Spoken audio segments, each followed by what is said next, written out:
நண்பர்களே இன்னைக்கு intermittent fasting try பண்ண போகிறோம். காலைல ஜிம்முக்கு போயிட்டு ஒர்க் அவுட்லாம் முடிச்சுட்டு வாக்கிங் ஓவராலாக முடிச்சுட்டு இன்றைக்கி ஒரு 8000 ஸ்டெப்பு அங்கேயே கவர் பண்ணியாச்சு. யாராவது முஸ்லீம் நண்பர்கள் இதை பார்த்துட்டு இருக்கீங்க அப்படின்னா எனக்கு உங்கள் மேலே ரொம்ப பெரிய ரெஸ்பெக்ட் இருக்குது. தண்ணி கூட குடிக்காமல் எச்சி கூட முழுங்காமல் நீங்கள் இவ்வளோ நேரம் ஃபாஸ்ட் பண்ணுறதுன்றது big respect you guys. I can say anything else.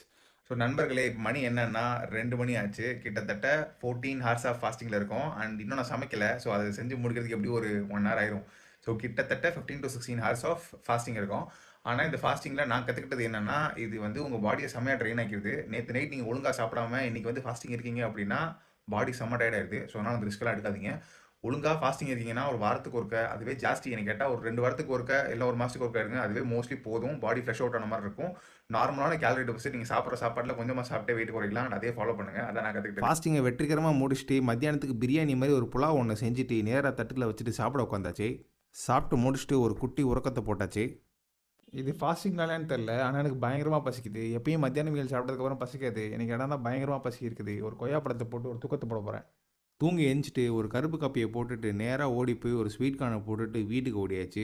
நைட்டுக்கு எப்போ எடுக்கிற எக் ஒயிட்டு, கொஞ்சம் மீஞ்சி போன பிரியாணி, அதுக்கப்புறம் யோகர்ட் சாலட் எடுத்துகிட்டு இன்றைக்கி நான் டே முடிச்சாச்சு. ஓவராலாக இந்த இன்டர்மீடியன்ட் ஃபாஸ்டிங் வந்து உடம்பு ரொம்ப டயர்டாகிடுது. இதெல்லாம் இல்லாமல் நார்மல் கேலரி டெபிசிட்லேயே வெயிட்டை குறைக்க பாருங்கள். போகிறதுக்கு முன்னாடி லைக், ஃபாலோ, ஷேர், கமெண்ட் பண்ணிட்டு போயிருங்க. மறந்துடாதீங்க. Bye by.